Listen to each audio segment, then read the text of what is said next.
Now these generators that are kind of, I have so many, like, yes, I saw so many, it's also a question of mine, you know, there are so many actions, like also in Instagram, there are so many links on the names to generators who play, they track the source, and then the question, where is the source, how fast this mind will come to the, you know, if it's through the foundation, the foundation collects money, and then actually comes to the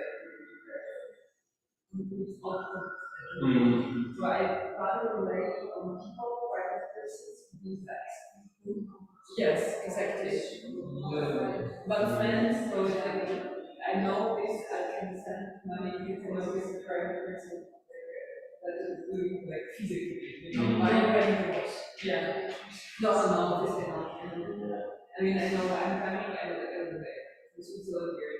The station of the courses and all this that. This was the response,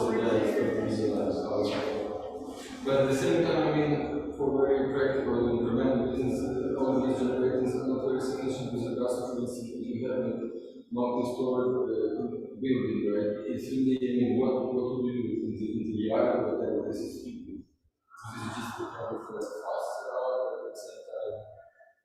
You cannot really handle this with even 10 generators or what. If it's not, you know, it's not tangible, but it's a small can with some simple facilities, then it would work. But imagine some sleeping districts. Instead of kind of generators you need there. For now, it's not really understand because in general.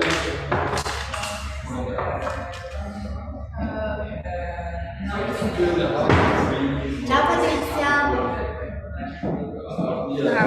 How are they going to be? No, but everybody just like sits where they want. But the speakers will be there. I'm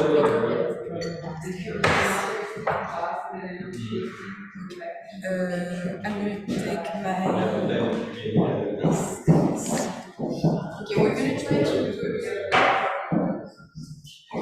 Maybe if like a few more people.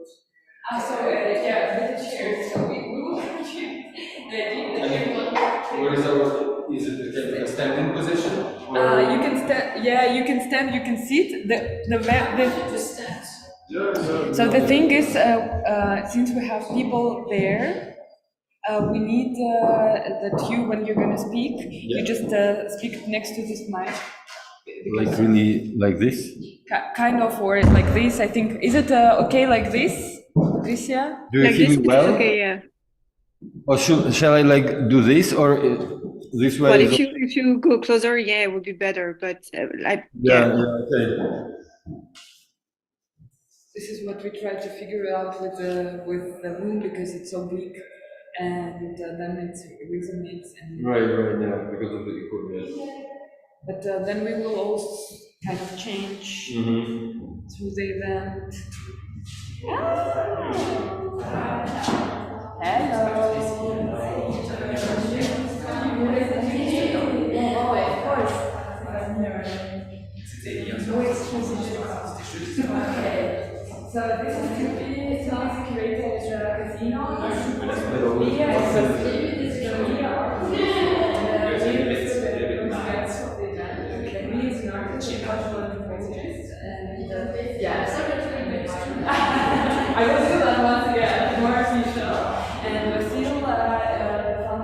biennials, and art activist. Yes.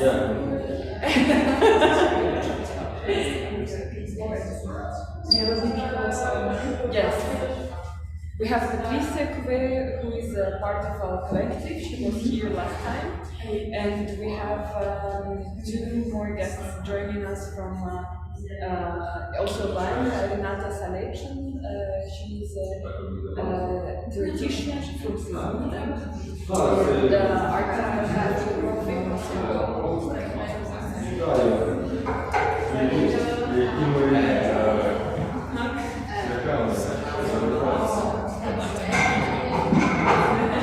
And it was productive. Yeah.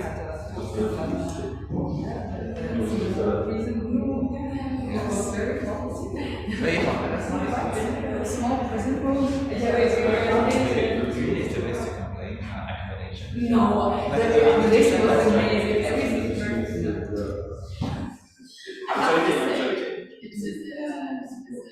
the luxurious hotel we could have, right? No, you didn't have to worry. It's better than Canada.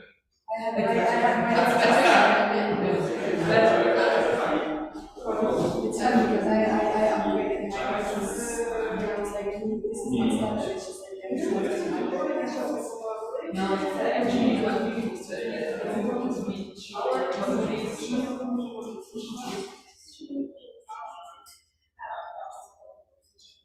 I've been told to be sure. Just yeah, here. Maybe on that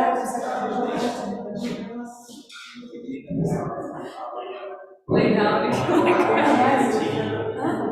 But be careful, you're totally close.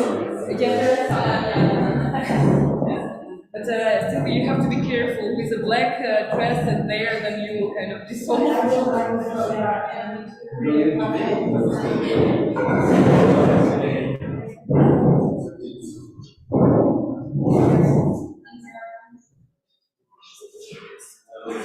Everywhere. I like that people are reminding. I know, right? Automatically, like in a line. In a line. So maybe you can just stop this.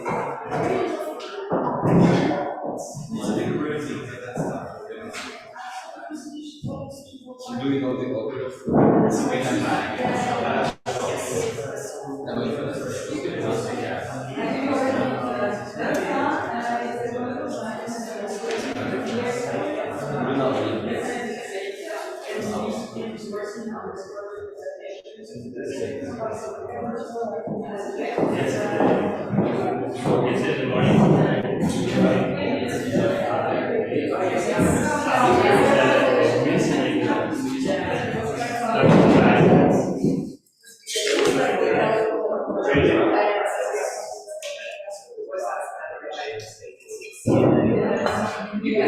it's not good.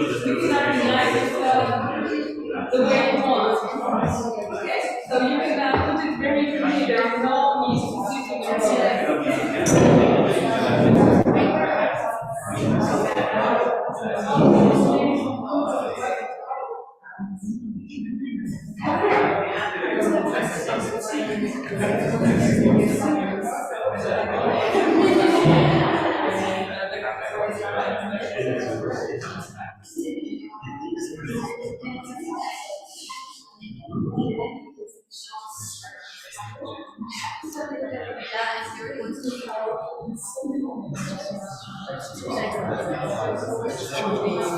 Alors, c'est moi qui vais mettre et ensuite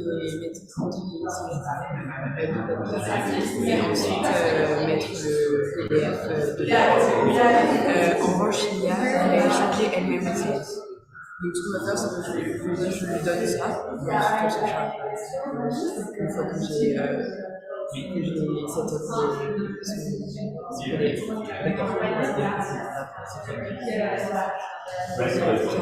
enfin, je vais mettre les images en full screen.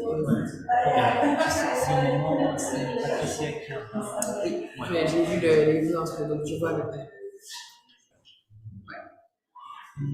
Parce que dès que je vais faire Yeah.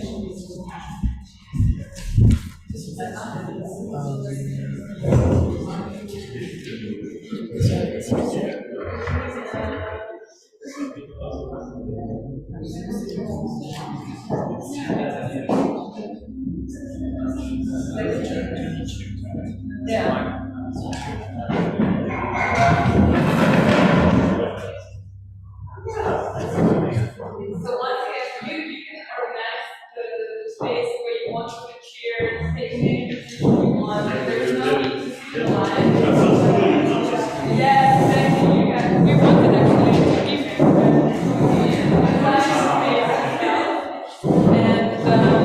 and also it's a bit of a technical issue. So when it comes to the discussion and you would like to comment or ask a question, we would be swapping chairs because there is a microphone which is not sensitive enough. So you please come closer to the microphone because we have some here. Yeah. I think we will wait another 5 minutes and then we're starting to okay. So then I Yeah, please.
mic. I need to stay by the mic.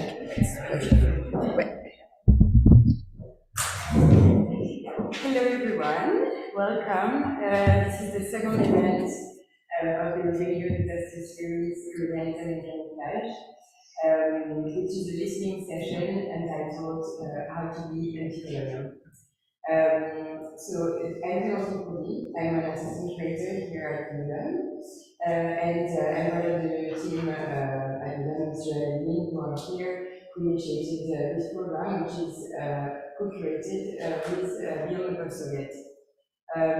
This series is dedicated to decolonial thinking and how it can be used to reflect and find methods of resistance to imperialist and colonial rhetoric and practices in Europe and in post-colonial territories.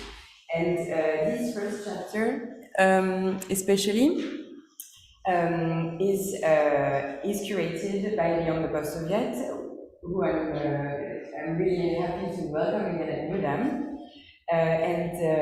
It comes after a first event where some of you were already, which was a keynote lecture by Dr. Ep Anus. The invitation from Medam to be on the post-Soviet departed from the urgency to address the issue of imperialism in post-Soviet territories due to the recent invasion of Russia in Ukraine. I think it's worth mentioning it. And there will be a second chapter after this one of the Radio Disaster series, which will be led by the team at Medam in 2023, and which will extend the reflections around decoloniality to broader geographies, so taking into account the situation of Medam being in a Western European country. Also, as part of the research for the listening session, but also for the program at large, the members of Beyond the Post-Soviet have been invited to dig in a bit in the Medam collection and to lead some research throughout the collection. And for this event, they chose Vlad Karovat's video that you can see in the studio, and that Patricia is going to introduce in more details later. It's entitled This Here and That There, and it's been chosen because it resonates particularly with the methods and reflections that will be discussed over this event. So I invite you to watch the video after the event if you haven't done so yet. And finally, this event was also planned and thought in coordination with the performance by Tarek Atoui and Yann Leguet that is happening at 4 in the Great Hall in Tarek Atoui's exhibition. So it will be a live activation, another kind of listening session. So I invite you all to join us for the second part of the afternoon at 4 to maybe reflect on what we will talk about during this listening session in a more meditative environment. And now I leave the floor to my fellow colleagues from Beyond the Post-Soviet. I'm both in place to be closer to the mic. Hopefully our participants online also can hear us. It's like, hot chair who is sitting there has to speak. So I'm Julia Fish. I'm a part of the collective Beyond the Soviet, together with Sasha Pivak and Patricia Kuve and Katerina Batanova, Marina Pankratova and Faina Yunusova, who are also present today.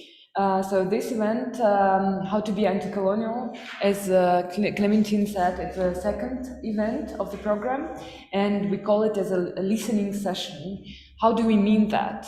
Listening we perceive as a practice, as a decolonial practice, and also as a political statement. With listening, we acknowledge our that we do not know, not knowing the information, and our will to learn, to hear, and to understand. Therefore, we also approach listening in the form of care, and care towards speakers, towards different narrations.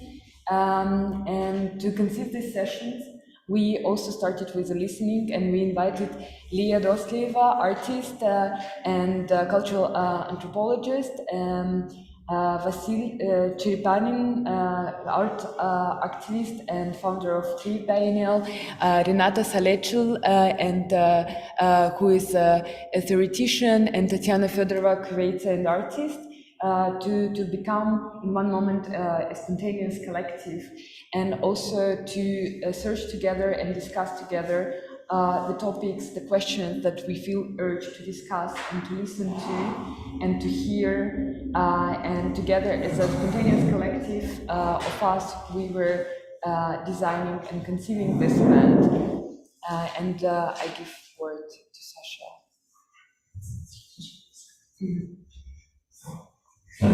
So hello everyone, my name is Sasha Tevak. So the colleagues told us that some of you are here not for the first time for the program, so welcome very much. Thank you for joining again, and for the newcomers, welcome. So just to remind you what happened during the first lecture. So the first opening lecture of the program, Colonial in Camouflage, was given by Epanus. And she offered us some important clues of understanding what is Soviet and Russian colonialism, and also some insights into the history of Soviet and Russian colonialism. Also, she gave us some examples of resistance that appeared in literature and art to Soviet colonialism, in particular in the Baltic states. So today, the framework is a bit different. So as Yulia said, we gather as a kind of spontaneous collective, which was formed with the participants, but also with you today, and with the members of the Mudam team. And I think that the start of the spontaneous collective was this shared opinion that colonialism and coloniality are not only the fact of the past, but they continue to operate and impact, influence every aspect of our lives until today around the world. So, of course, the ongoing war of Russia against Ukraine is one of the examples, and it carries many signs of a colonial war. For example, well, it is ideologically driven by contemporary Russian chauvinism and fascism, and by the visions of Ukrainians as spoiled and lost brothers who must be brought back to the so-called Russian world. It also takes the form, as you know, of territorial occupations, war crimes, mass killings and tortures of civilians, destruction of critical infrastructure that we see in recent months, and also, of course, of looting and destruction of culture, of cultural heritage. At the same time, in many parts of the world, we also see the alarming rise and normalization of extreme right, crypto-fascist and fascist movements, whose ideologies maybe echo those of colonialism. So how do we then define and identify colonialism? What anti-colonial strategies can we adopt today as individuals, but also as artists or cultural workers? How do we detect the camouflage, this camouflage of colonialism, and how do we reverse this logic? How do we make colonialism visible and the traces of what it has done visible? And also, what is the responsibility of art and the institutions? We are in institution of art. What is the responsibility of these institutions in anti-colonial struggle? And maybe finally, how do we imagine our common futures? So what comes after empires and after the post-Soviet? So these are a few questions that we will raise together today through the contributions of speakers and also through a collective discussion. And now I give the word to Patricia. Yes. I think for our online participant, we will watch some stills of the video that is present in the Mudam. I'll share them now. And so, as Clementine mentioned, one of the ambitions of colonialism in camouflage is to engage with Mudam and its collection.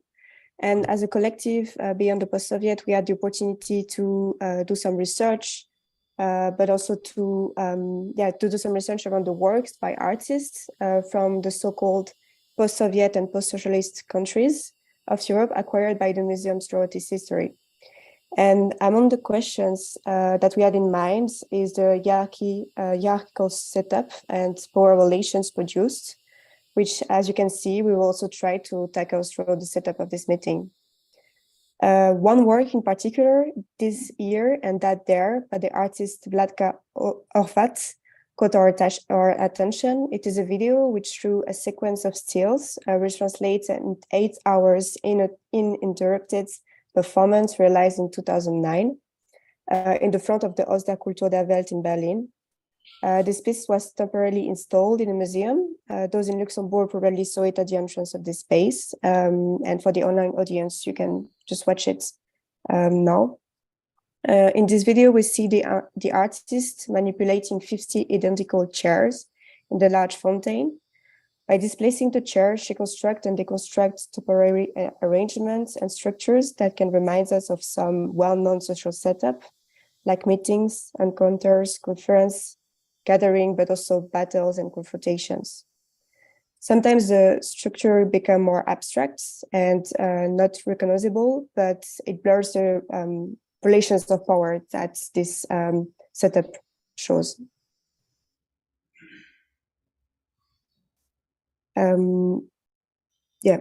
that's it for me. I think Julia will take out the floor for the next. I will do a small note. I will try also to have to take a hot chair. While designing this session, we were questioning also spatial and temporal organization of our encounter today, now. And therefore, I refer to Vladka's work, where she also tries to deconstruct it. And while discussing colonial and imperial structures that are still present, also with the organization of this event and encounter, we try also to deconstruct this spatial relationship that sometimes are offered for us as unquestionable or present, and we kind of agree with that. Therefore, first of all, we try to conceive this meeting before also designing as a collective.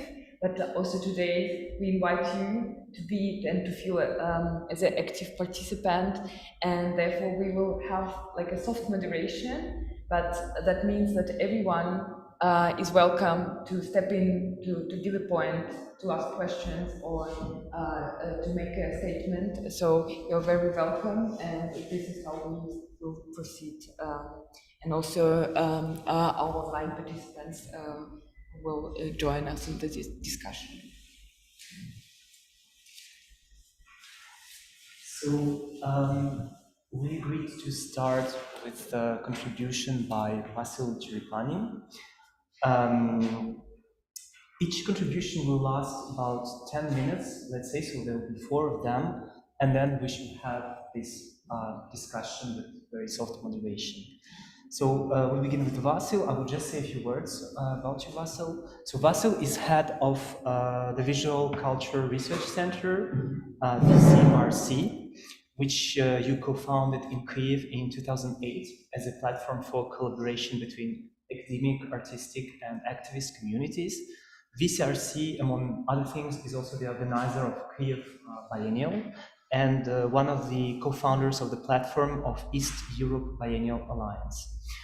And it was during the last edition of the Kyiv Biennial in 2021, and precisely after a panel discussion on the topic of global socialism and decolonization in Eastern Europe, that I had a chance to meet you. And we have since stayed in contact, and I think with the group we followed the activities of Vasil and also many publications, also the ones that appeared since the full-scale invasion. Yes, this is, I think, this shared interest and really shared interest and shared opinions with you that incited us to invite you to join the collective. So now I'm giving you the word. Please. I believe that we were supposed to stay, right? If you don't mind. Yeah, no problem. Yeah? Yeah, but also just with respect to our online guests. Okay. So first of all, thanks so much to the museum and to the Beyond the Post-Soviet, Julia and Sasha, for kindly having me here.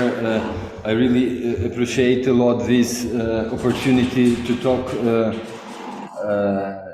to you today, because as Sasha already pointed out, I am actually obviously coming from the country which has been experiencing and is experiencing an ongoing occupation, annexation, kidnapping, filtration camps, deportations, mass graves, torture chambers.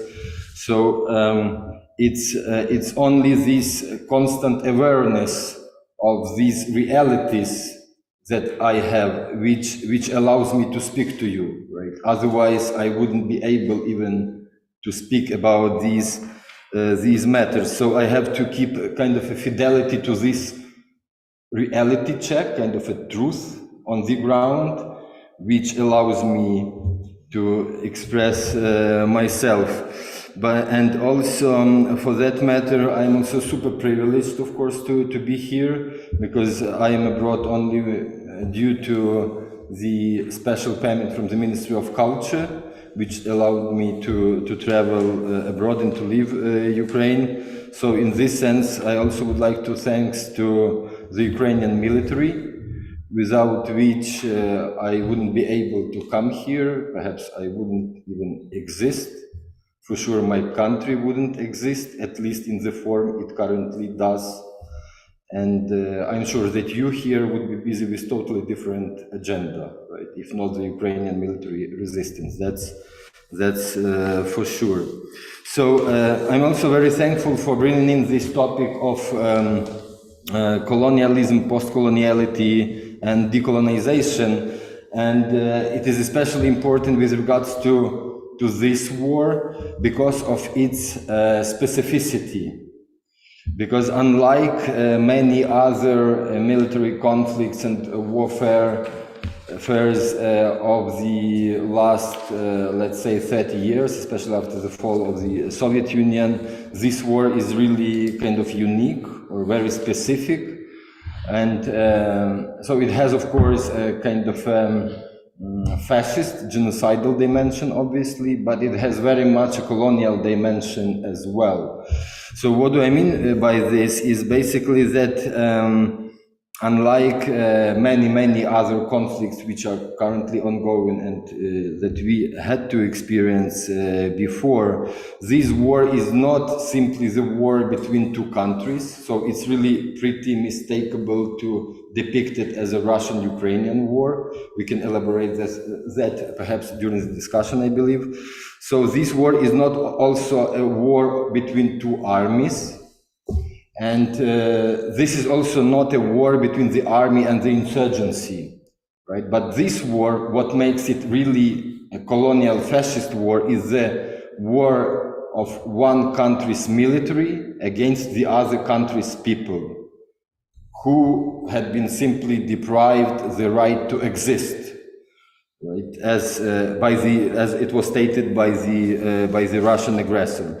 And the biggest problem I find in this context, because we can also discuss the Russian colonialism and the Russian current fascist regime, but also I think if we apply this context on the pan-European scale, what I find really super dangerous is basically that how come that we all, being part of this, allowed this colonial fascist war to happen again, right? And what I find really problematic, and somehow I think the majority of Europeans, mostly the EU citizens, are not fully aware of, unfortunately, because still there is a kind of a tendency in the EU to perceive this war as somebody else's war, right? Because the major discussion in the EU about this war is about energy prices and gas and oil, right? Whereas I think that the biggest blow up, in a way, to the idea of freedom and to the idea of Europe, for that matter, is that even before the 24th of February this year, if we kind of step back, if it's in general possible, and look at the at the European continent as such, right? What we actually see is that all the European countries, in principle, right, somehow agreed in advance that the other European country could be occupied, deprived of all its institutions, its sovereignty, its independence, and the rest of Europe could get along with it.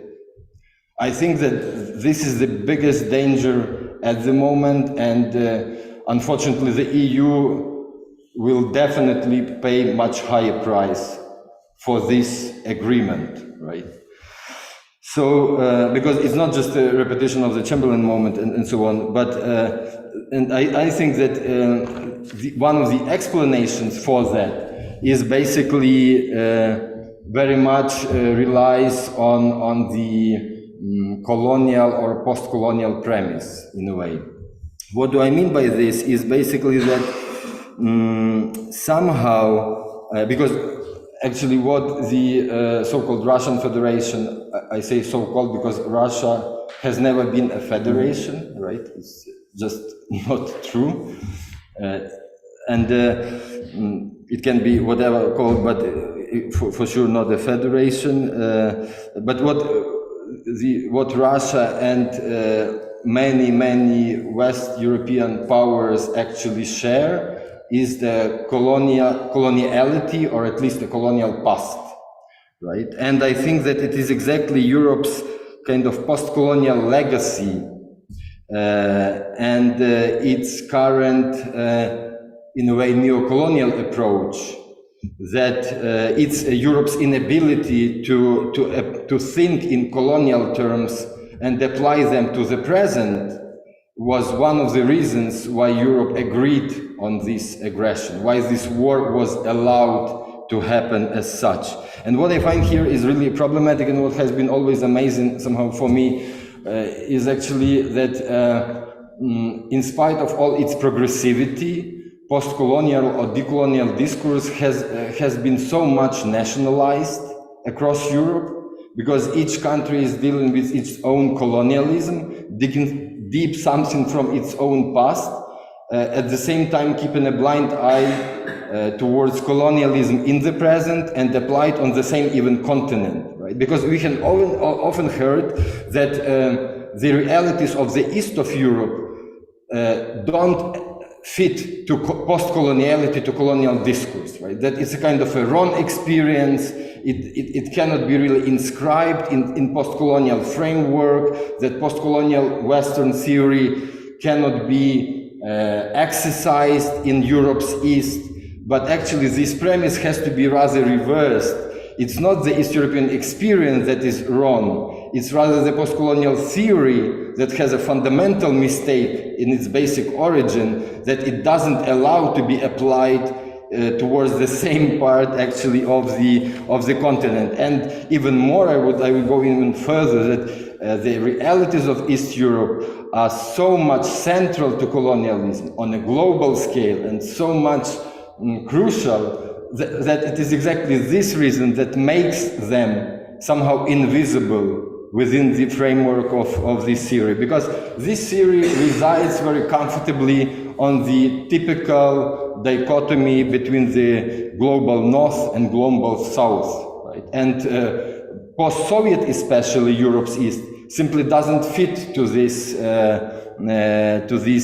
opposition, to this binary division, right? At the same time, there has been a long tradition of constant interaction between the Western metropoles and the Russian metropoles, right? And both felt pretty comfortable in that regard.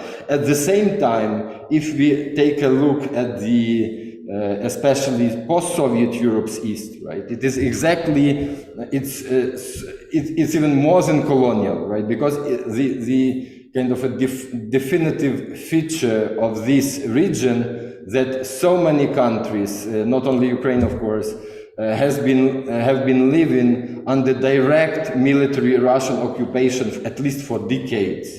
Under direct military occupation. It's not just some global south. And this is actually one of the characteristics that differentiates the colonial experiences in Europe's East from the so-called global south context, right? Because maybe on economic terms, they can be found on the same page, right? But it is exactly these military political conditions that differentiate these contexts very much. And if we look from this colonial or decolonial perspective on this region, we can also define and distinguish all the variety of anti-colonial strategies, deoccupation attempts, which are basically of a global importance. But what I find really problematic is that even after the crash, just to wrap it up, after the crash of the Soviet Union, somehow the attitude from the side of the EU, especially from the western side of the western part of the Union, right, towards the Europe's East, was kind of was sort of framed as a Eastern Partnership policy, which is basically the continuation of the so-called Ostpolitik approach, which in turn is basically the continuation what Edward Said, of course, called Orientalism, right? What I mean is that the idea of united Europe being based on the premise of overcoming the political division of Europe and inscribing Europe's East into a general framework, instead simply, so after the crash of the Soviet Union, this idea was transformed into the policy towards neighborhoods, right? It was not our common house policy.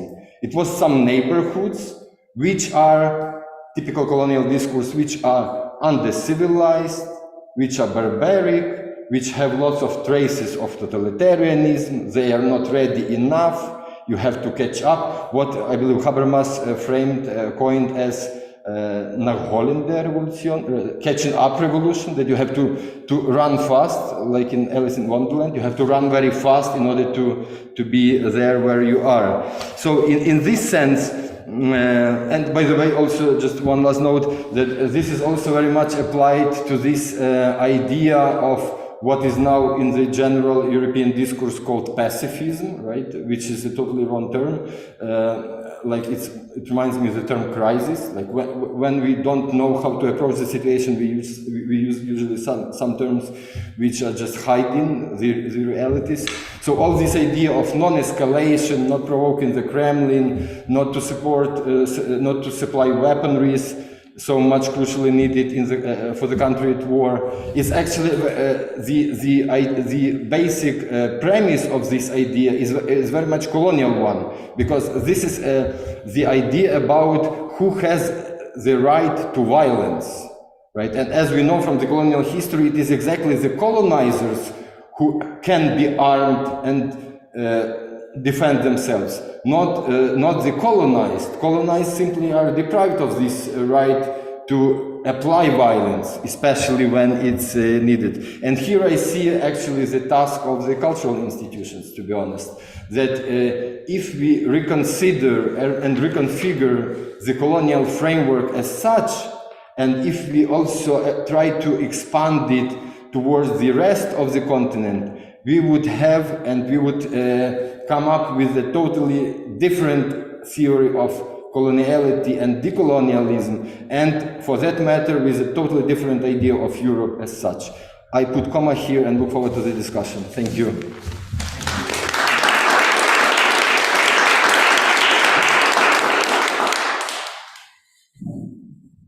Thank you, Vasil. Also to give a remark on the way we proceed today. So now we listen, only listen, and then we start the discussion after all our guests will come to word. I would like to introduce our next guest.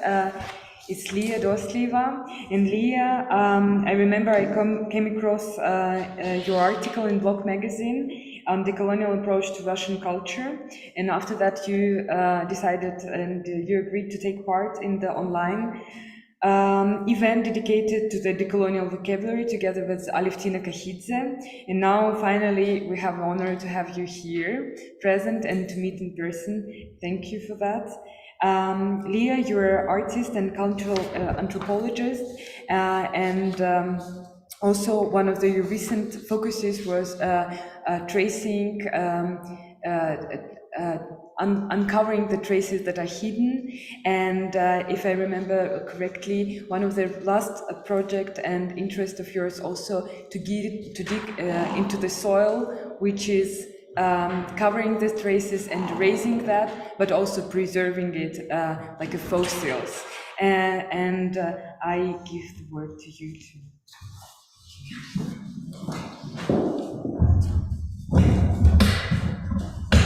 Hi everyone.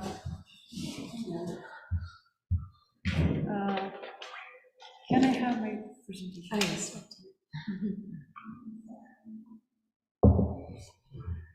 Yeah, okay. Thank you for having me here, and I also want to thank Sil, who already told most of what I wanted to tell here. I mean, theoretical background, because after previous one.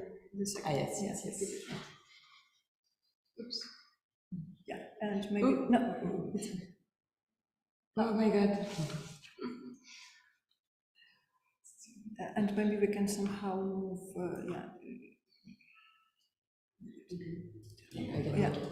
Oops. And you probably have somehow to stop it from moving by itself. Yeah. Do you have any suggestions? I wanted to just. Yeah, okay, so after 24th of February, I think this idea that the colonial approach also could be pretty much applied on this so-called post-Soviet situation is now becoming kind of mainstream, because before it was super controversial thing to say. Every time you are trying to say, but look, this is also colonial dynamic in here. Look, this power structure is also like super imperial and super colonial. You will be mocked and ridiculed, and some wise white heterosexual cis man would advise you to read some books actually and educate yourself. So yes, thank you, you already mentioned it. And also I wrote some articles about that, because I mean, after the full-scale invasion started, we also had to do some explaining, have to, to spread this narrative a little bit wider. And this project I'm going to talk about, actually I started to work on it long before the full-scale invasion started, which is also a problem you will see. Because I mean, I've been working with collective and historical trauma for some time. And when I was working in Izolatia, you also might have heard this name, Izolatia Foundation. They were based in Donetsk, and Donetsk was occupied. They moved to Kiev, and in their premises in Donetsk now is a torture chamber and prison, and we don't know how many people are still there and what is happening there as we speak. Yeah, so it's also a very problematic story, and I was working with them as curator a few years ago, and actually they had this idea. They want to go back to East, because they felt that they belong more like in eastern part of Ukraine than in Kiev. And so when I worked with them as curator, we were researching. It's not down. Yeah. It's not working. Try now. Maybe someone. Yeah. Yeah. So we were researching. We were doing some research. And this book I found in the Bakhmut Museum of Natural History. And it's called Trilobites of the Donetsk Basin. And it's super boring book about trilobites. About what? Trilobites. So how do we? Oh yeah, those guys. Like some 500 million years ago, they used to live in the ocean, which used to be at this place where is like Donetsk now. So I came across this book. Yeah, this is like where it is called Donetsk Basin. I mean, this book is what I meant, boring. Just about, trilobites. Some fossils you can find in charcoal, but also in limestone. Also, some schemes, some drawings. But I mean, what was interesting about this book is the year of publication. It's like 1933. It was the same year when Soviet Ukraine was dying, actually. I mean, it was Holodomor years. Here is a monument in Washington. And I mean, what had happened there? Soviet Union had this idea of industrialization, right? So they build gold mines, heavy industry in this eastern region, right? And also they had this idea that we don't need any private property, we have to imply this project of collectivization. So they kind of started to basically take all food from people, from peasants mostly, which led to starvation and which led to around 4 million people who died because of that. It's kind of pretty hard to estimate real amount because we don't know how to do that. Yeah, so I mean, just imagine some guy, educated person from St. Petersburg are coming to the region where these coal mines are in order to discover, to research, to find some traces of ancient history. And he can do this because he's a part of this like Soviet knowledge structure. Yeah, and when Soviet states started to industrialize itself, they started to like dig up this coal and this limestone. There were trilobites, right, in this coal and this limestone. So, and this guy just came there to actually do his work. I mean, nothing bad in that. He's just recovering some traces of ancient history. And in exact same region, more or less at the same time, people were dying from starvation. And they were buried in mass graves, like everywhere. And why I mentioned that I started to work on this project long before the full-scale invasion started, it's because actually of mass graves. Because when I like decided that I want to work with this, for me, mass graves were a part of history, you know. It was something that we read about in books. We can find some photos in archives. Nothing like, you know, recent actual experience or newsfeed. Yeah, and I applied to this project for some grants. I received some. I'm fine. Like, I mean, I'm at Jan van Eyck Academy with this project. I applied more than 1 year ago, since the war started.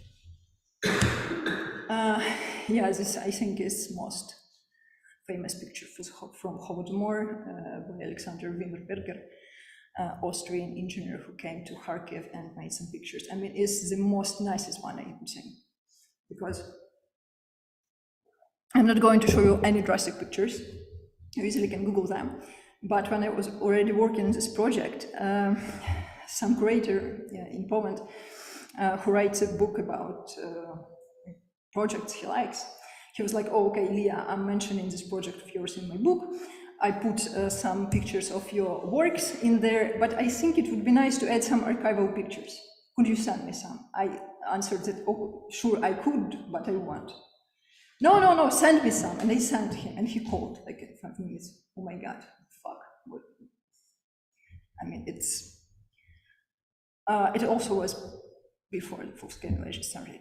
So, I mean, yeah, as Yulia mentioned, I like to work with this, you know, traces in general, traces of something hidden. And also here is soil, this idea of soil as a source of knowledge, but also as a method to hide it, like literally hide it, because people were buried in mass graves, and for as long as Soviet Union existed, it was forbidden to even mention that it happened. And when I started actually work on this project, I mean, I read this book, I also checked these places where this guy was working with the map of Holodomor, because some like burial places are known and they are on a map of Holodomor Museum. online. You can easily check it. And I found some spots which are, overlapping. I mean, technically, this his research happened like a year before Holodomor started. But I mean, sometimes it's even same village where firstly this guy came to, to discover some beautiful ancient history, and then some people came to, bury peasants in mass graves. Yeah, this is in Poland, in Poznan. It's still happening. I think this show is in view for a few days still. So if you're flying to Poznan like tomorrow, you probably still can see it.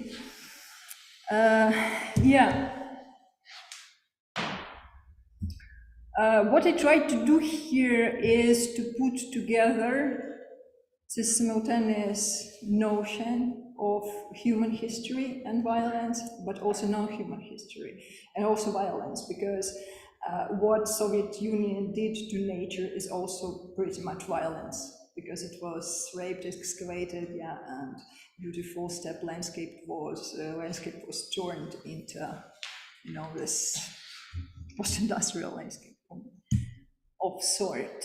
Yeah, some few pictures. I mean, I created textile sculptures of trilobites because that's how they work.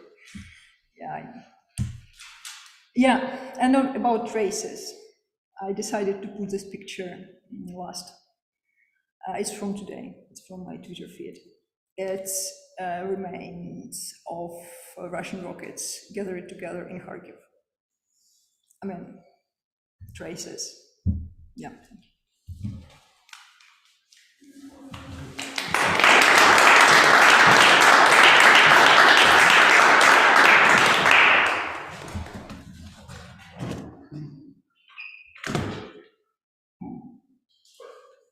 Thank you, Leah. I think we move slowly toward our next speaker, Tatiana Chudorova, who is online with us. You are an artist, a performer, but also a curator based in Moldavia. And we came across your research via the Kajat platform, based in Bucharest. So your artistic explorations focus on the lost Soviet identity and formations of a new identity for Moldovan women facing social, political, and economic problems. You will show some videos and photos about your own projects, but it's also worth mentioning that when we met you, you started this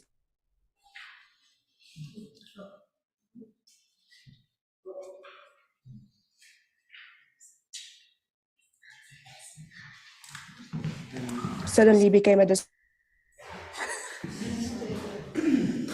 Yeah, but Patricia, I think it's the connection. So maybe I will just finish. Oh my God.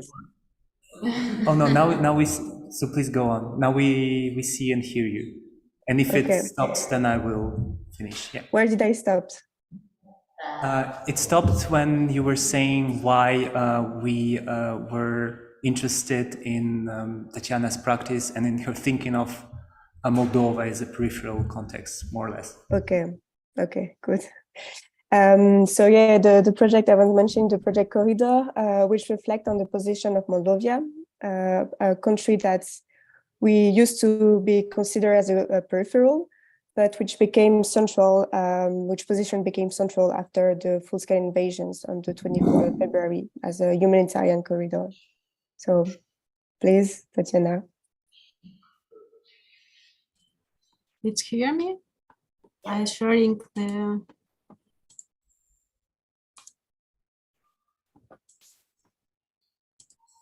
Now it's okay? Yes. So I want to present myself. I am artist from Republic Moldova, Fedorova Tatiana, and I was born and raised in the Soviet Moldova. But my formation as an artist happens in 2000. And 10 years of my research is focused on the topic post-Soviet. What does interested to me is for Medina Tolstanova, the theoretician of decolonial discourse. In one interview said that for her, this is a matter of self-identification. So I agree with that. From one hand, I feel myself post-Soviet, different, and on the other hand, contemporary globalization adds new components to the definition of myself. I explore the traces of the riverside of the Soviet modernization project, but also the traces, the establishing of neoliberal globalism and the challenges associated with it. It can be said that my current self-identification is an artist from periphery who comprehends the experience of living both on the periphery of post-Soviet space and the periphery near the border of EU.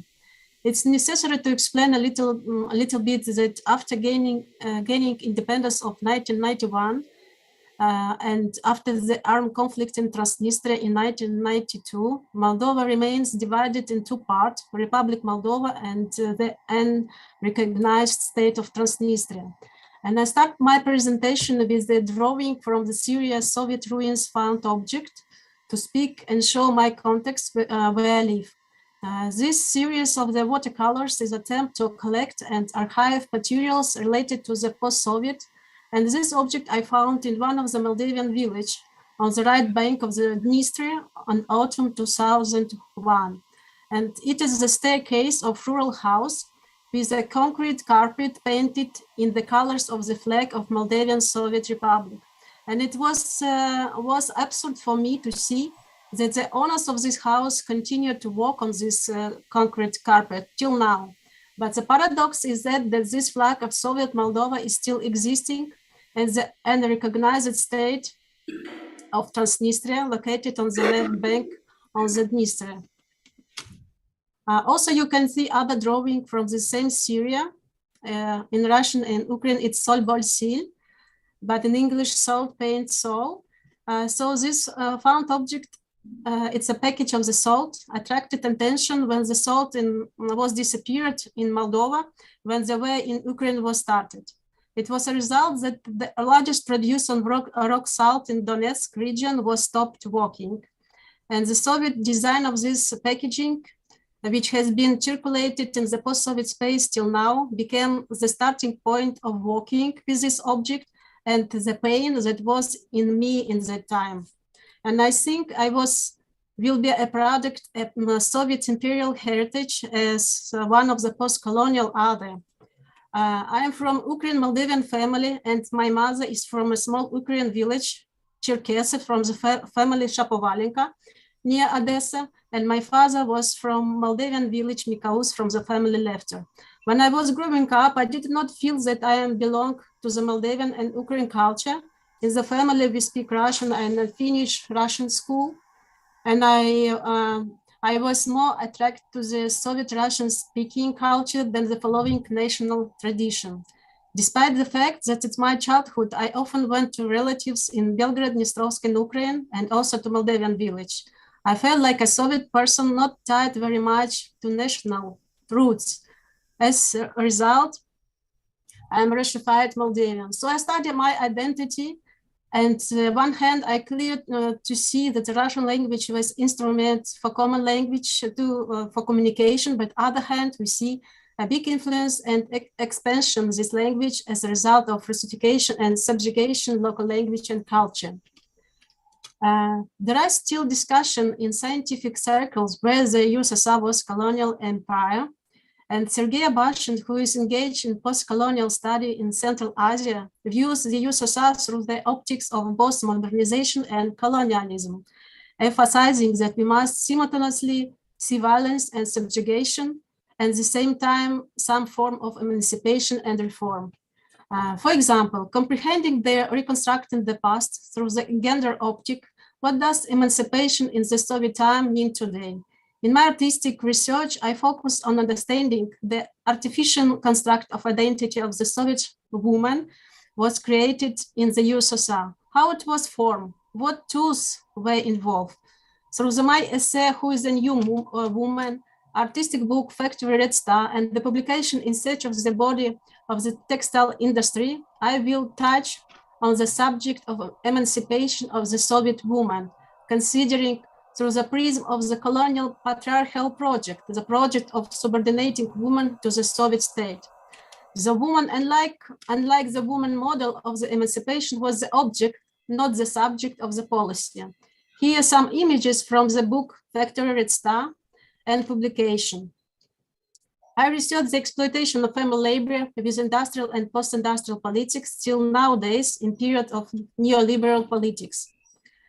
And I would like to show also an artist book, Soviet Passport, which I made in 2014. This document circulated for quite a long time to the post-Soviet space in Ukraine till 2002, in Belarus 2004, Georgia 2005, Republic Moldova till 2014, and Transnistria till now. This document is circulated. People could vote, receive pension, and even travel. In 2014, I photographed people with passport both in Moldova and Transnistria and interviewed with them. You can see here one of citizens from Transnistria who received a Soviet passport in 1996, already when the USSR didn't exist.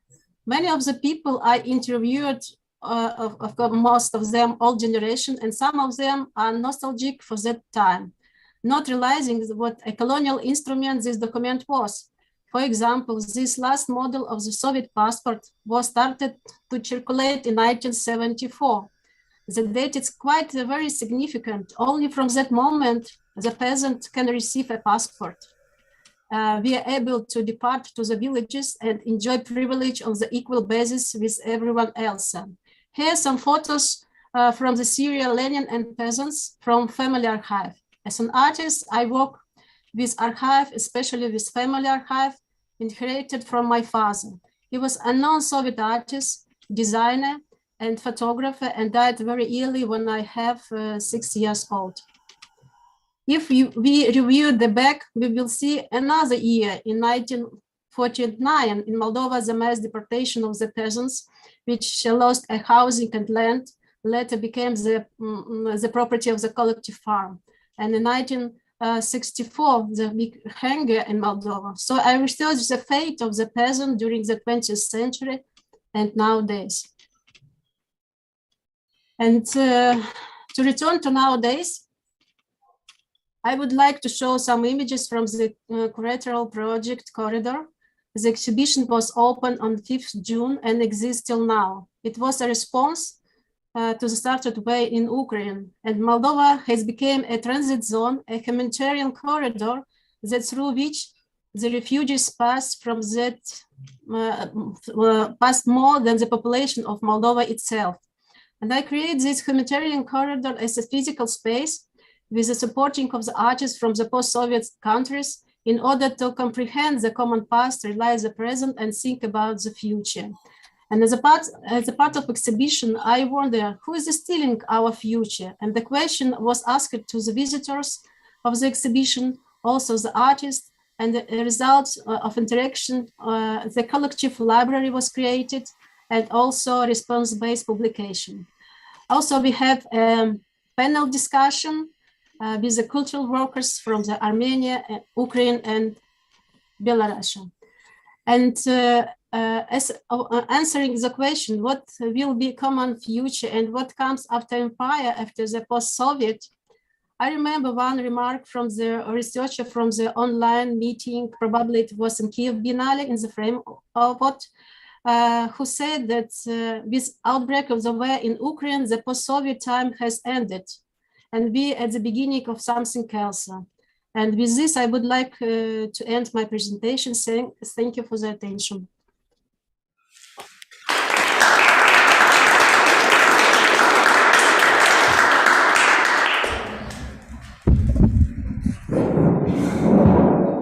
Yes, thank you very much, Tatiana, for these insights into your practice and into your curatorial projects.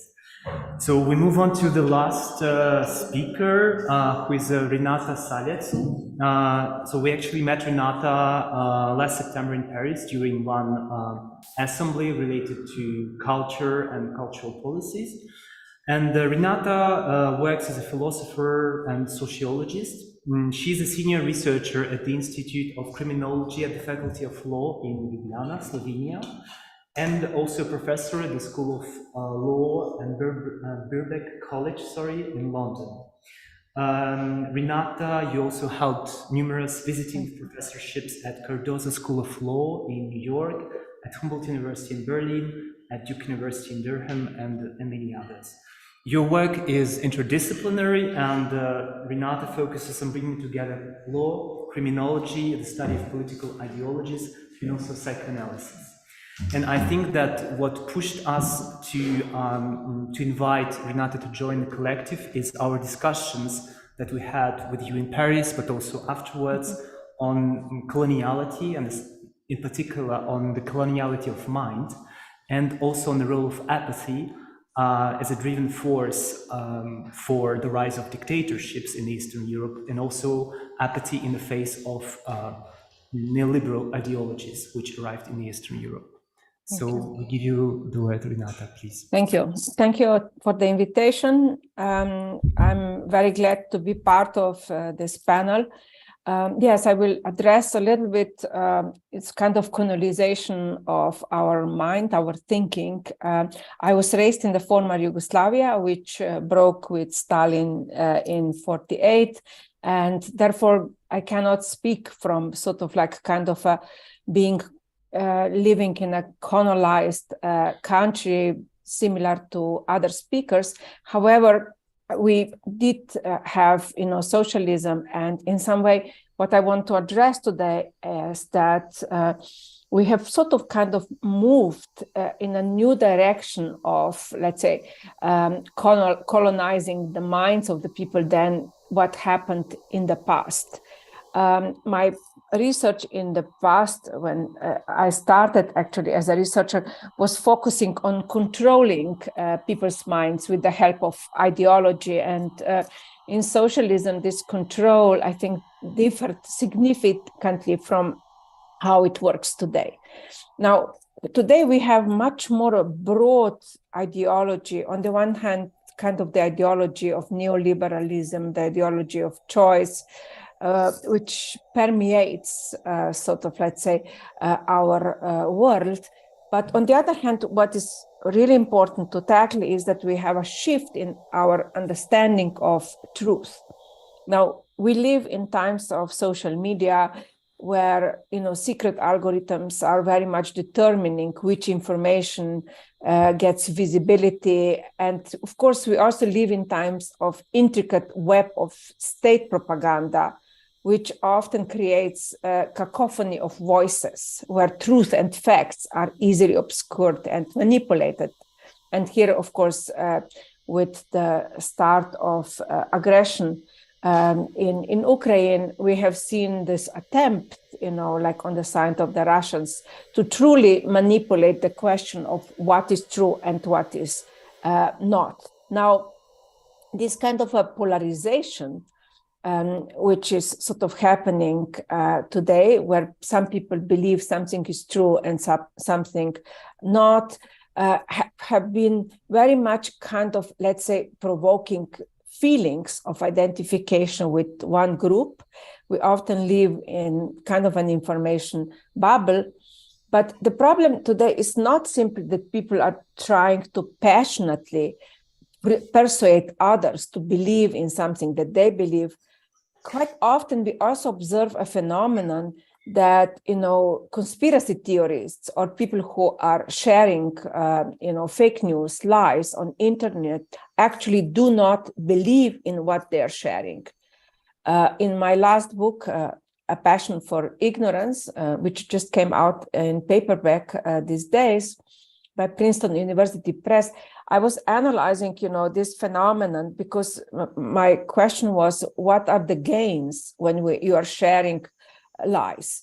And of course, you get two gains. First is that you get clicks, you get a confirmation from your own group, a certain kind of a recognition. And then you get a recognition when the other group, people who believe in something else, are sort of angry when they respond online with being upset and so on. And sort of from wounding another, you get another kind of an emotional recognition, which people are, craving in a strange way.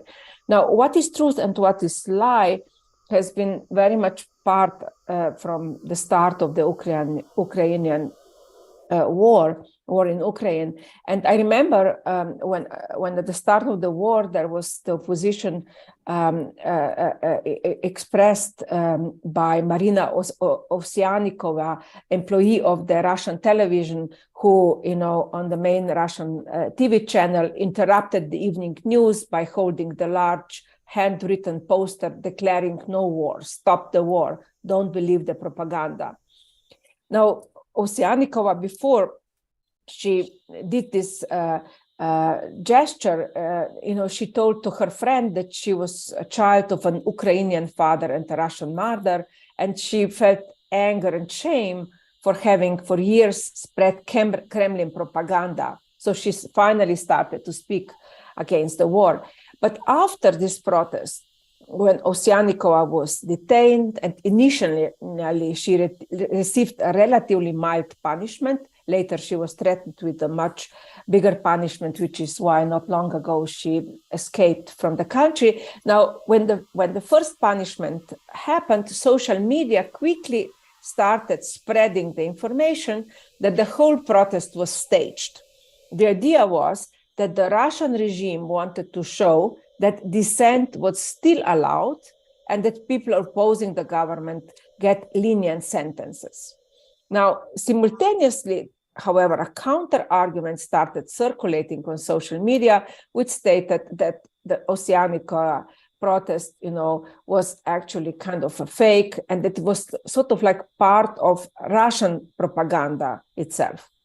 So suddenly, after this protest, we had a debate whether protest was staged or real, and in a way, this debate overshadowed the message what Ovsyannikova was trying to, which Ovsyannikova was trying to convey. So we can see that we are living now in this debate: what is true and what is false, which stirs more passions, than a certain kind of, let's say, a gesture, which very much touched the truth of the war. Now, an important change in regard to truth happened. Now, in the past, in the Soviet times, you probably remember Václav Havel, who later became president of Czech Republic, was in the 70s very much speaking about the need to live in truth.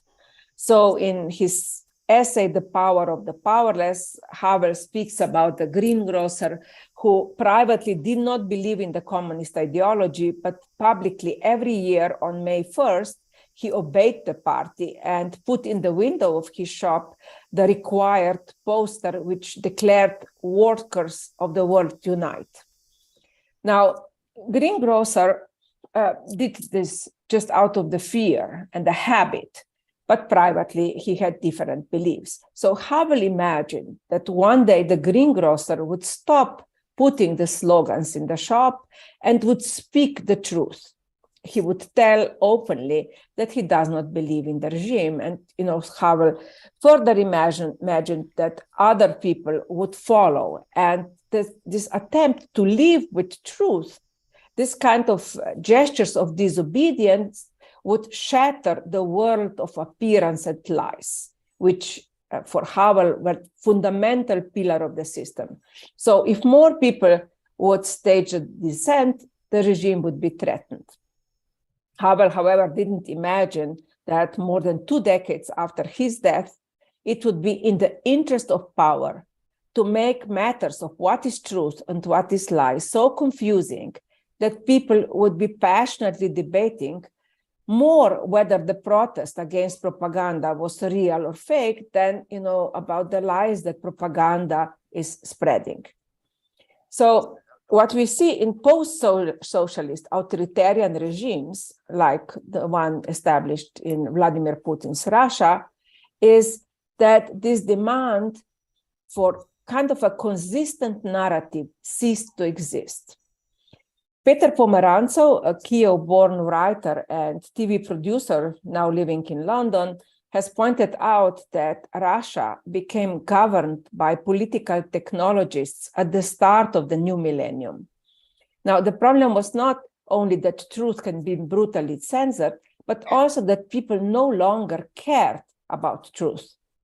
So life became a kind of a reality show where Putin was the main star, like a performance artist who changed from one role to another. Sometimes he looked like a businessman, another time like a soldier, then bare-chested hunter, spy, Tsar, or Superman. Now, in this Russian reality show, what is truth and what is lie became irrelevant. But the propaganda machine also worked hard to instill doubt and confusion into other regimes in the world. For example, with meddling in elections, among them US elections. So we can see that in a number of ways in the last decade, ignorance about truth and facts have been effectively encouraged.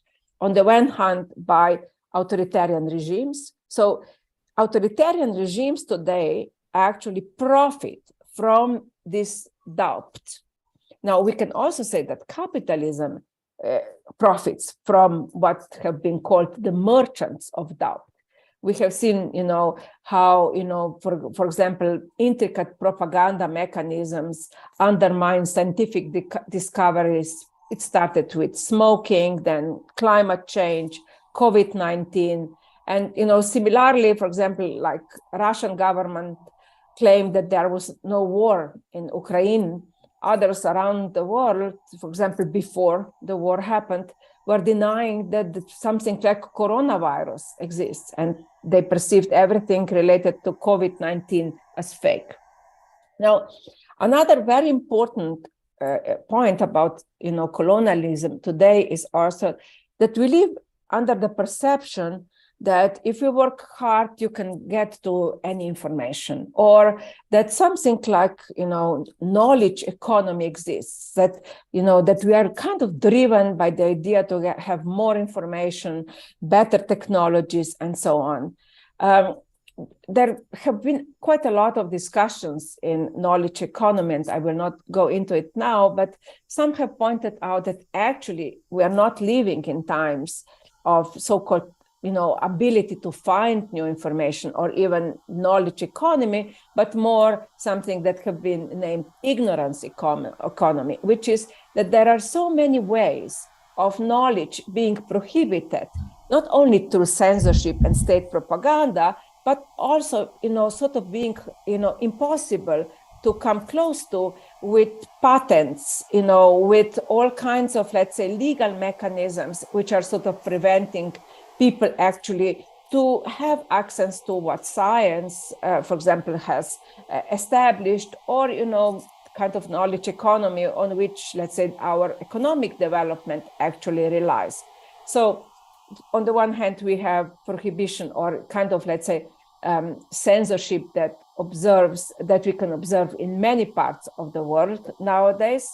On the other hand, we have the type of hierarchies in regard to knowledge that are established on Google or other search algorithms, where secret algorithms are working in the way that we don't know and pushing some knowledge higher up than another. And then on the other hand, we have all kinds of, let's say, secret data, powered computers, complicated software, and the trademarks, the copyrights, which are limiting access to knowledge.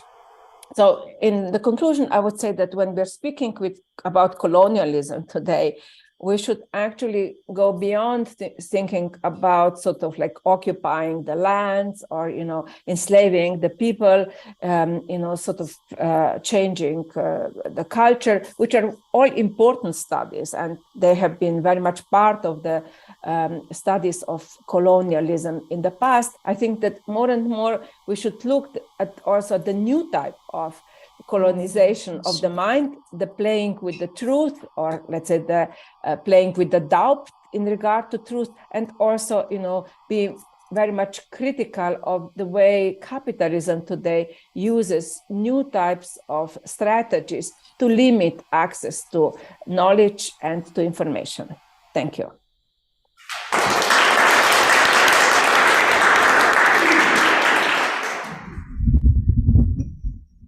I think it's the time to open up discussion.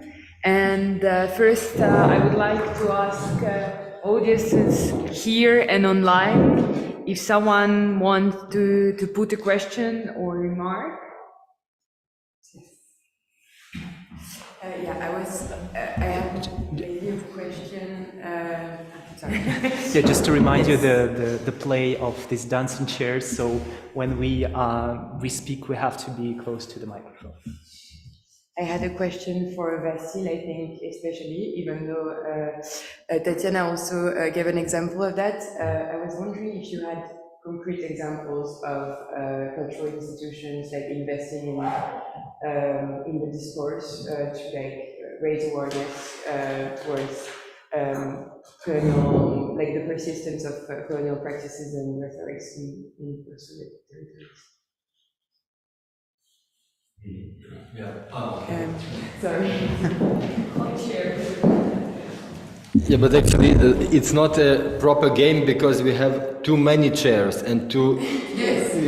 It should be the opposite. You would like to Yeah, it should be like lacking in order to work it properly. Yeah.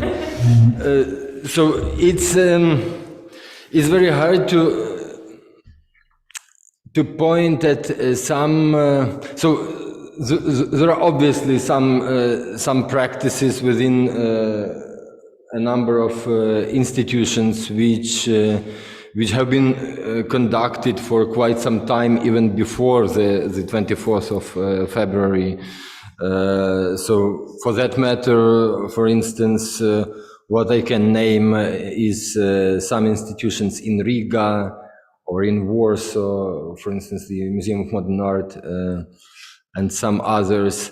But the problem is that basically this kind of situation, you know, that it's a paradoxical situation because somehow what has been revealed after the 24th of February, we had known this even before, but at the same time it came by surprise, right? And it caught us by surprise. It's really a kind of like a work of how the unconscious works, right? That we all knew that, but at the same time we somehow were not aware of it, right?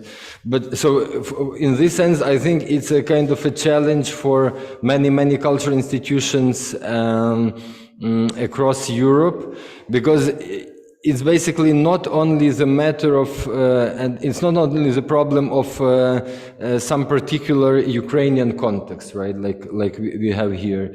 It can be also applied to other countries like, I don't know, Armenia or Moldova, right? Or even the Baltic countries, or even the Baltic states, right? In many cases. And I think that it's this kind of, it's rather something which is also inside inside the modus operandi of many cultural institutions in the EU, but also elsewhere, right? This kind of ignorance, but also sort of symbolic identification with the discourse that they had been sticking to. At the same time, it appears that it's not really something that is, so it's not really working, but at the same time, it's very hard to abandon it, right? So I think this is really a kind of a collective endeavor that has to be applied in order to overcome this. But I don't mean here, just to be really clear, that like, we in the wild post-communist East know how it works, and you over there don't know, right? I think it's also something that has to be worked through collectively. But I think that you know, what worries me, to be honest, here is that so one of the features of this change for me, I would say, is the willingness to step beyond your own institutional borders. What is the extent that you are ready to go beyond?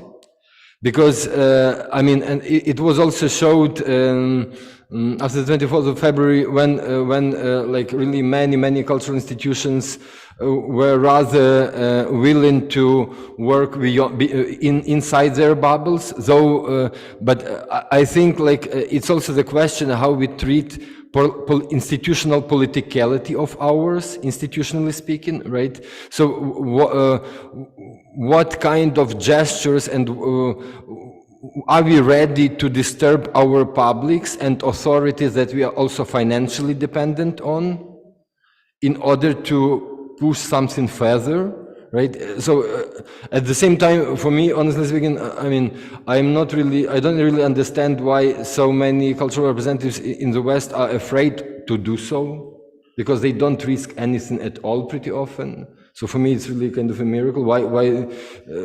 But at the same time, so it's also pretty often. It's also, especially with regards to the museum framework, right? It's also the question how to reframe your own collections, right? Because, for instance, I know many cases when after some debates and discussions, like with regards to colonial discourse applied to the history of art, right?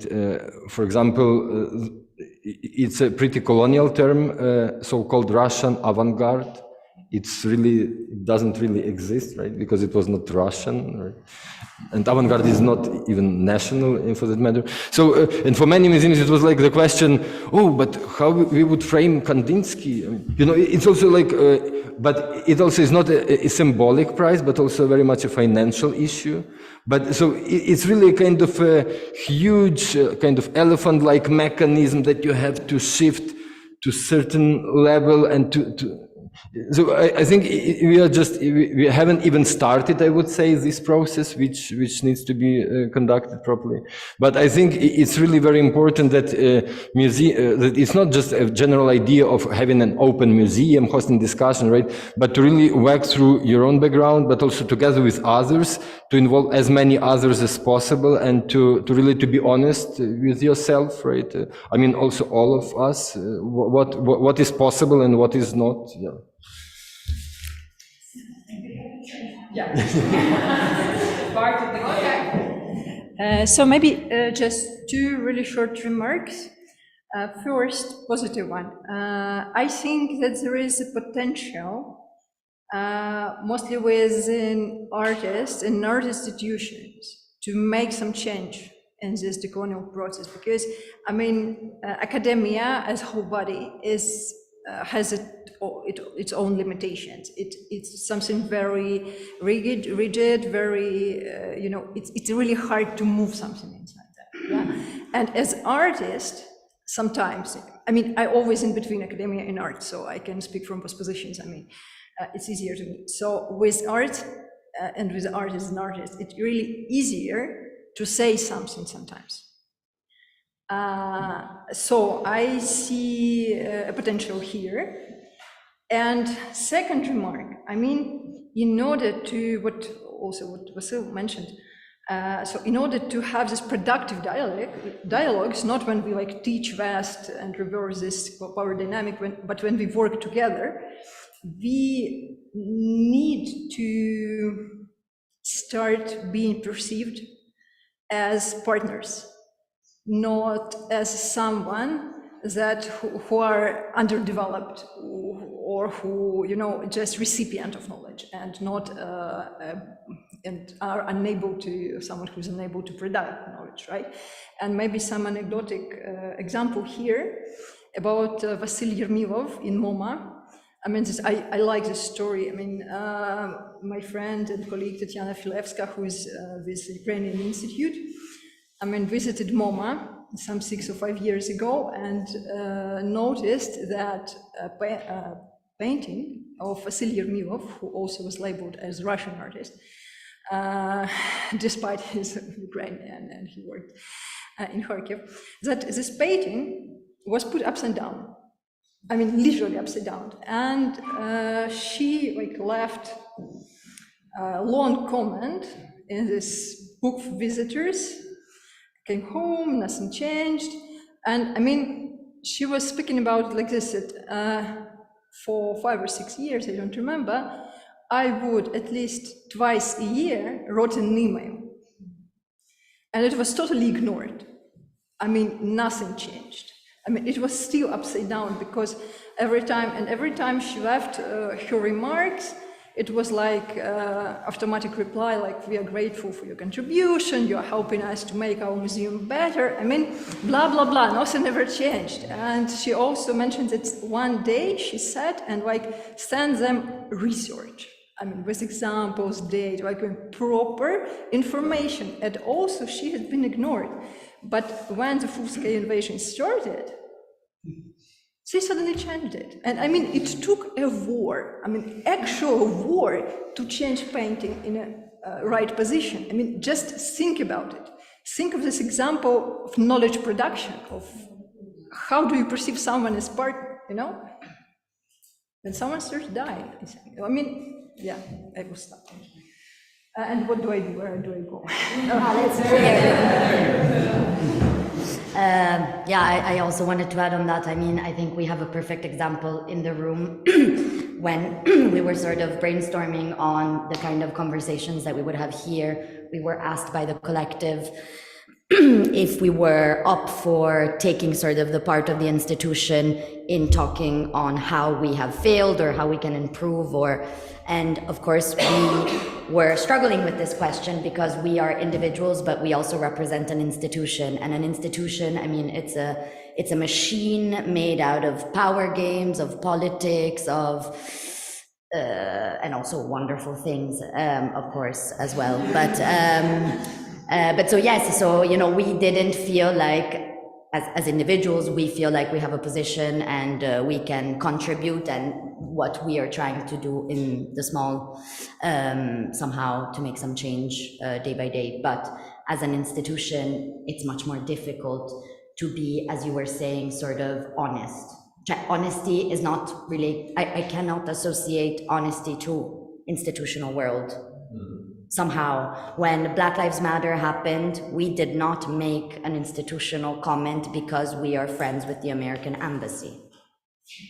Outrageous. But somehow, we all did it individually, but somehow there was no public sort of interaction. And this is kind of, I think, the limit of an institution, and maybe, yeah, more on individuals, or more like in a collective discourse, but it should be more on the individuals that make up an institution rather than the institution as a machine that has no face. Yeah. And then I will ask you, because for me, I mean, all these kind of power games and but just sit here. Just because I don't think that these power games or political approaches are something that we have to separate ourselves from. Absolutely. It's quite the opposite, that it's really very nice instrument to have an impact on something. Absolutely. But I'm just really wondering, so if you think that if you had a statement with regards to BLM, you would be deprived of friendship with I US don't embassy. think this, who at the time was representing the museum, did. Mm-hmm. And but why? So is it somehow anti-American? Economical reasons. But BLM is not anti-American. Quite the opposite. It's super. I mean, it's super pro-American sort of movement, right? I mean, yes, but what America stands for centuries, right? Absolutely, but somehow it was. Okay. That question, just I will meet you back here. And then sit here. But I mean, sorry, is it not what America stands for? Yeah. Well, yeah, I mean, at the time it was Trump that was running the White House. He was quite happy to see that happening, you know. So no, he wouldn't want, you would lose influence with the American government if you stood with BLM. So yeah, unfortunately, these powers shape our institutions. Yeah. Yeah. I would love. But maybe because I mean, otherwise it's it will never work. You know, if we make concessions, right, step by step, we will find ourselves in a totally different position in some years, and we would say that, wow, we were so naive and stupid. Why did we do that? You know, but it's really like sort of invisible. You make a decision here and there, yeah. And then it's somehow. But maybe But you know, maybe if you did that, I mean, the museum, for instance, maybe now after Trump it would be different. So you never know, really, you know. But that's the nature of politics, right? That you have to really to test the limits, because otherwise it's There's that fight that we have to have, right? I mean, but it's just my naive, maybe. No, not at all. I think that in this case, I would probably recommend anarchist theory, where we try to de-hierarchize those places, those institutions. For example, saying that one institution isn't allowed to say something because of another creates a power dynamic, and we have to work within ideologies of or anarchist theory to try and flatten those hierarchies. Yeah. So there are solutions. It's just that it's another thing we're not looking at. Yeah. But that's a great way to remember there are ways around this, and that it's another thing we're blind to, sadly. But like I think the example of the black squares that were shared during Black Lives Matter is also very significant in how, you know, institutions are very. It's very easy for institutions to go into discourse, right? Like it was so performative, all of these black squares that were posted by institutions in America under Trump. But at the same time, COVID was happening, and the black staff and the indigenous staff of institutions, if they were part-time, they did not have health insurance. So also I think, like, I don't know if this is like more of a general question, I guess. And maybe to go back to what you were saying, Vasil, about the ways of sort of, thinking very politically about this production of knowledge. What are actual, like, effective ways of showing support without it, in the end, just benefiting the institution and not the actual, I would say, like, artists and cultural workers? You were talking about, like, financial strategies, but I feel like what are institutions in Western Europe able to do that would be helpful to Eastern Europe? But that also would be helpful to Western institutions themselves. But also, I mean, it's not just about helping others. Help yourself too. Yeah. Yes, but help yourself. Yes, but going back to what Renata was saying. So her book, that, by the way, I don't remember the title, but I want to buy it. So maybe after, if you can. It's called A Passion for Ignorance. Passion, great title, by the way, great title. But I mean, also the fact of saying, I'm going to clean my conscience by posting a black square, and on what you say, is it really relevant? Because if that justifies, and then it's like, okay, done, I did my job, and we can move forward, then maybe it's better you don't post that black square, but then you act on it. So yeah, it's also the hypocrisy. So it's a bit. What does it mean to be honest with yourself? Yeah. That's a great question. How honest are you doing this when it's behind it that are not, you know, on the broader picture, it's not honest.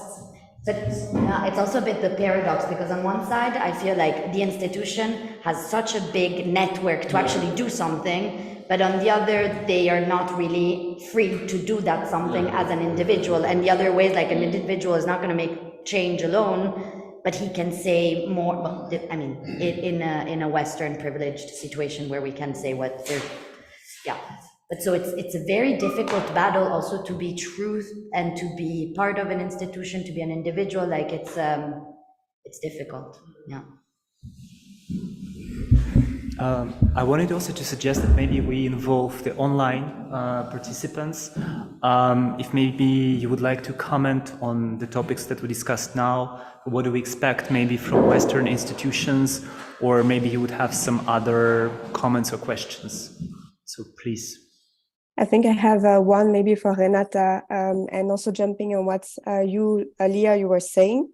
Why it took us a war to react and to change, and what can be learned from that, and in relations to the coloniality of the mind, what do you think, Renata? Why Ukraine wasn't on the, I would say, cultural agenda of Europe in the past years, and what we can learn for the future?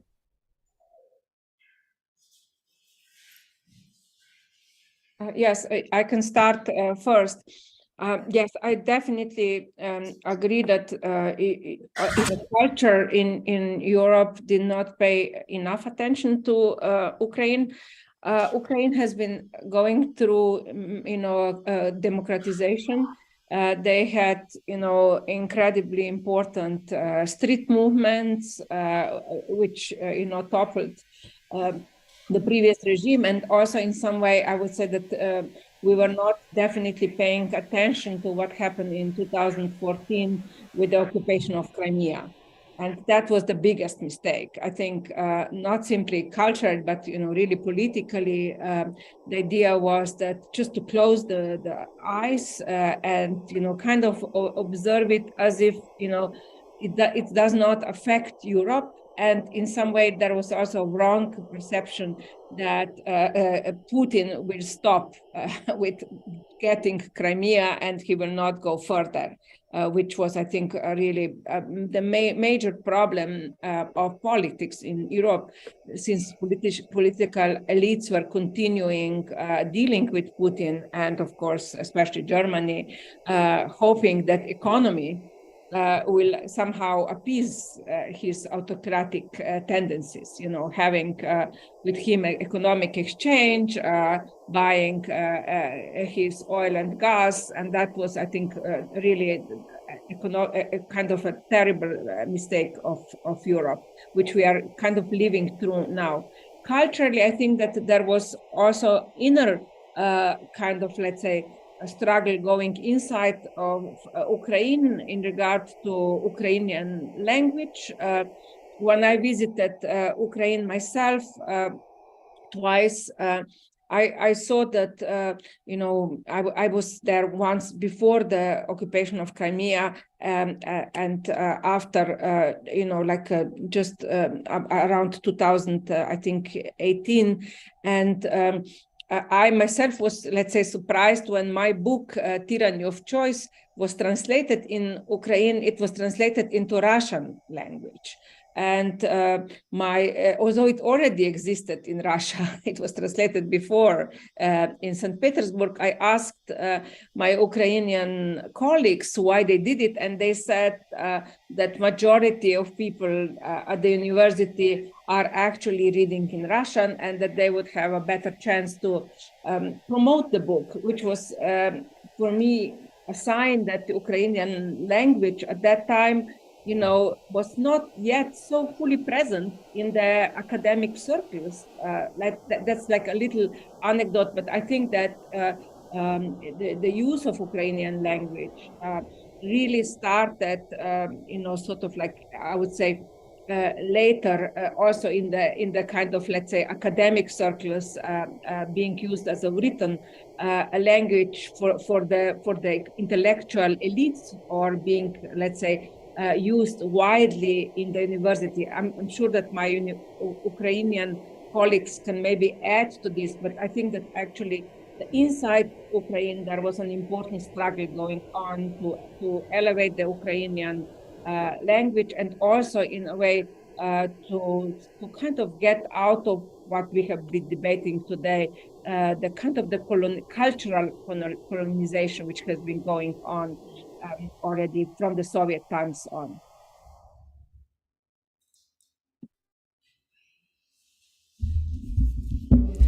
Yes, thank you, Renata. I see that Faina raised her hand, so Faina Yunusova, who will also, by the way, participate in the program with the workshop next year. So would you like to comment? Yeah, please. Thank you very much. Yes, I'm also part of collective, the artist from Uzbekistan based now in Germany. So when we talk about how to be anti-colonial, and I think it's important to mention that today's praxis, a lot of initiatives, they talking about decolonization, and also in Central Asia. But this initiative, they're organized by runaway Russians or people who pretended to be experts of this region, but not from native people. Yes, and it's a very difficult question also for me, and also for the institutions, because I think it is necessary to look carefully at who is behind this all initiatives, or also who they are representing, or it is important to give all voices? Yeah. Thank you. Thank you, Faina.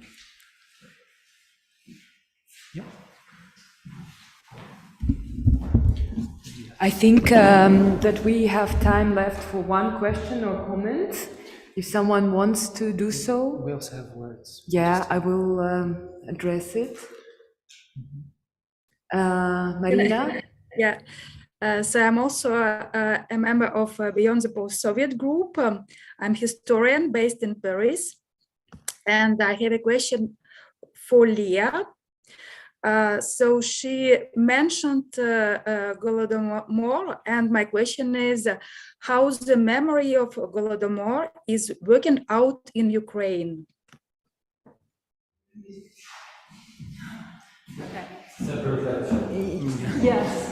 Yes, totally. Yeah. That's what I was intended to say. So we will stuck here forever. I mean, I already, together with Andrei Doslev, we make few projects about this and wrote some articles. So I don't know, do we really want to talk about it? Or maybe I just mention it briefly? I mean, no, maybe it's too much. Maybe we put you in contact. Yes, maybe we can discuss it privately, so because I mean, I don't see how do I spend less than half an hour on this answer. Yeah, it's important. Yeah, I think I will. I'm looking at the time, and we need to wrap up. We also asked all participants for today to think about one word that we will we're collecting a part of kind of vocabulary. But this vocabulary also is not a vocabulary you look up the word, but rather you take this word and you can think about it and expand and have this word to act. We already got some words. We have a word from the last time, from Epanos, and it was the word sea, because sea, it was important entity, or it's important for Estonian identity, sea, the excess of the sea, and sea is this kind of broad, fluid, but also sea was also military occupied, and they didn't have access to it, which was insane. It's a part of your identity. You go to the sea, and then it's restricted. So it bears this memory of occupation, this trauma, but also it's a freedom, yeah, to act liquidly and to penetrate, to unite. And this is kind of my interpretation also, thinking about this word. So I invite you, Tatiana, and Renata to give the word, and then Vasil and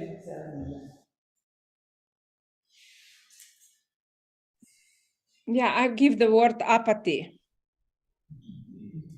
Could you say just in 2 words, explain a little bit the choice?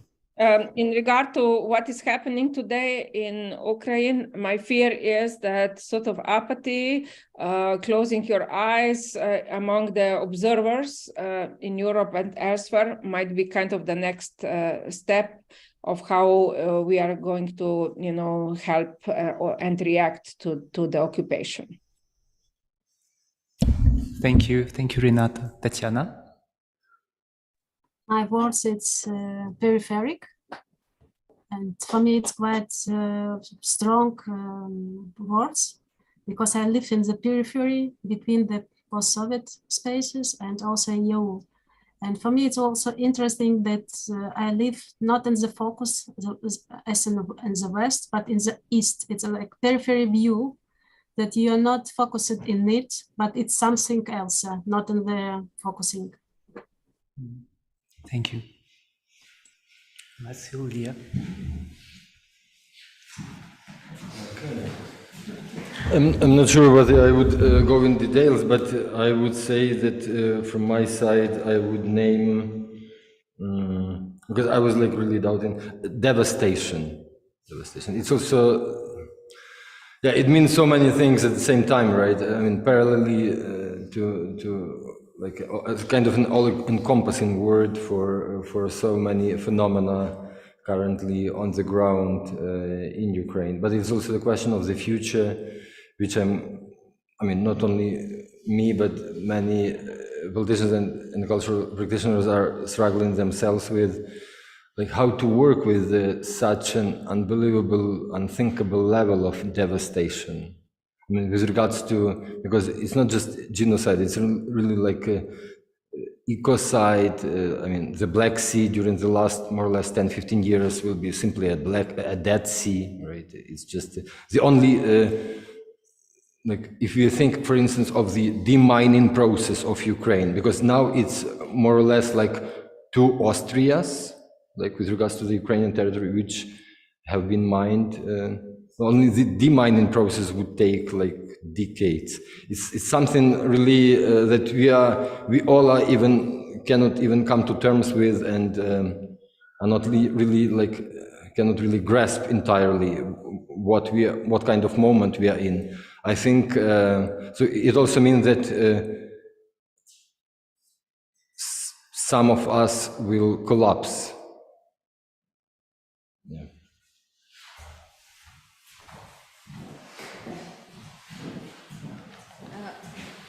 I don't know how I'm supposed to say something after what you said.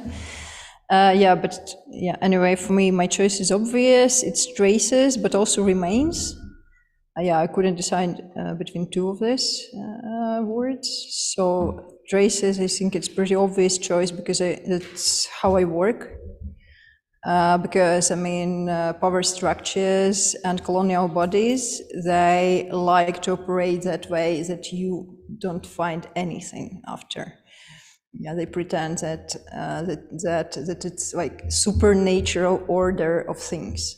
That's how the things are, and we have to find some traces in order to oppose this. I mean, which is not the case now because now we have active war. But I mean, in general, yeah. Thank you. Thank you so much.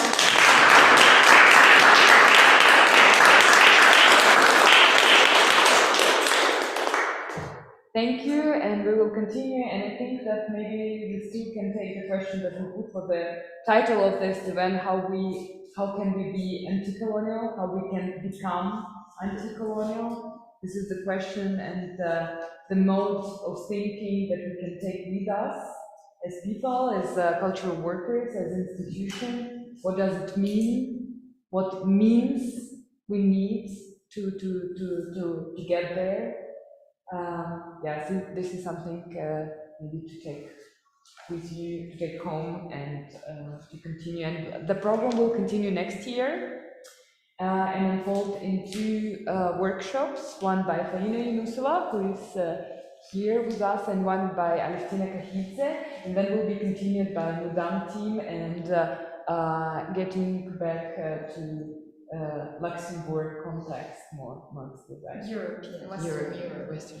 But we're still hoping to have links between Western Europe and Soviet Union and to study the power dynamics, the parallel power dynamics. But thank you guys. It's to the Modam team.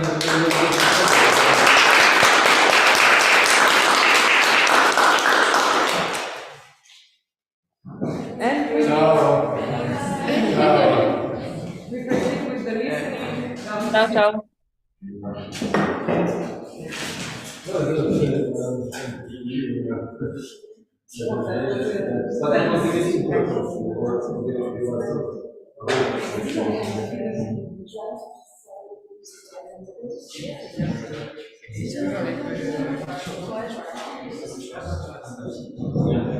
Like